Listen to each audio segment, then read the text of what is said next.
update sponsored by Ashish Tech Skills, ATS Rewa, number 1 coding institute in Rewa, address first floor, Rama Govind Palace, Rewa.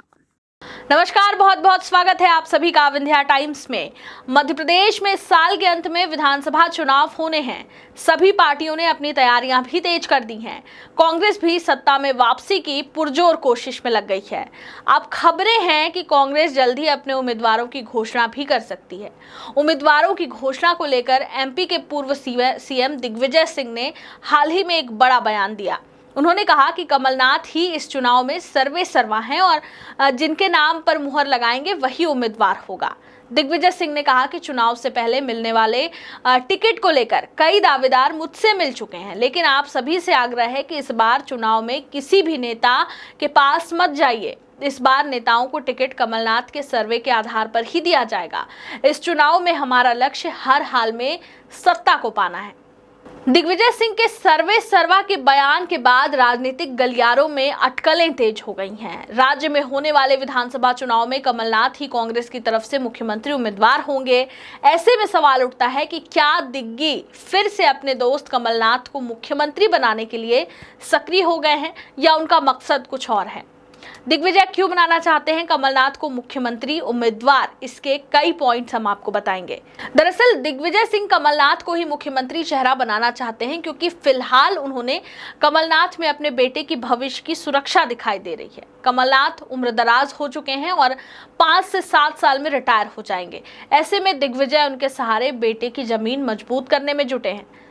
वहीं ज्योतिरादित्य सिंधिया के बाद राज्य की कांग्रेस वर्तमान में 2 गुटों में बंटी है। इसमें पहले गुट में दिग्विजय तो दूसरे गुट में कमलनाथ है। कमलनाथ ने साल 2018 के विधानसभा चुनाव में कांग्रेस को जीत मिलने के बाद प्रदेश कांग्रेस की कमान संभाली, लेकिन उस वक्त सरकार गिर गई। ऐसे में अगर कांग्रेस कमलनाथ को मुख्यमंत्री का चेहरा घोषित कर मैदान में उतरती है तो वह जनता के सामने इमोशनल कार्ड खेल सकती है।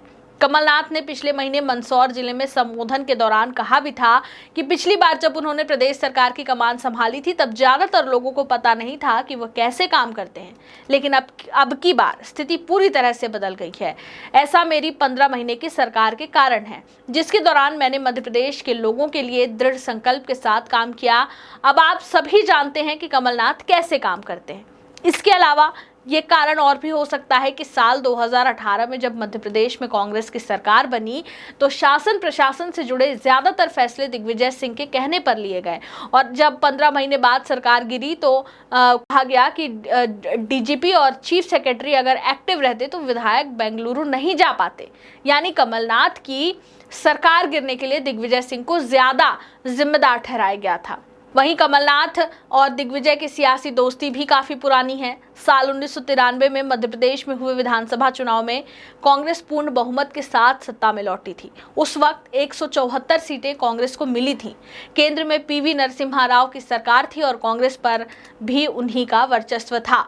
उस वक्त राज्य में सीएम पद के लिए 3 दावेदार थे, दिग्विजय सिंह, माधवराज सिंधिया और श्यामचरण शुक्ल। सियासी हलचल को देखते हुए सिंधिया ने अपना समर्थन श्यामाचरण शुक्ल को दे दिया, जिसके बाद शुक्ल का पलड़ा भारी हो गया। राजनीतिक गलियारों में उनके मुख्यमंत्री बनने की खबरें तेज होने लगी।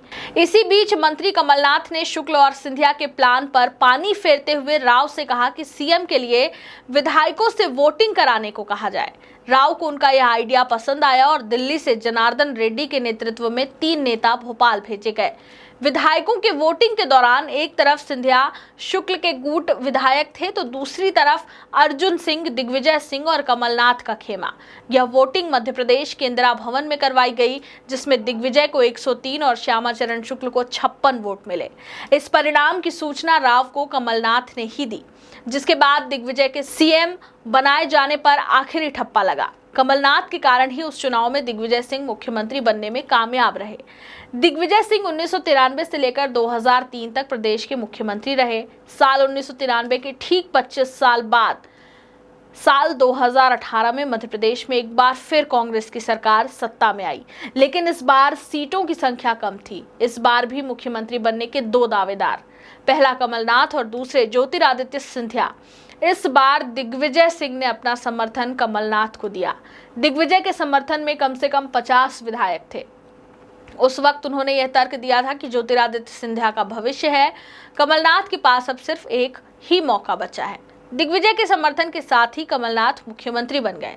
कमलनाथ के मुख्यमंत्री बनने के बाद 4 महीने तक सब कुछ ठीक रहा, लेकिन लोकसभा चुनाव में सिंधिया की हार ने बगावत का बीज तो बो ही दिया था। 2020 की शुरुआत कमलनाथ की सरकार गिर गई और सिंधिया बीजेपी में चले गए। Update sponsored by Ashish Tech Skills, ATS Riva, #1 coding institute in Riva. Address: 1st floor, Rama Govind Palace, Riva.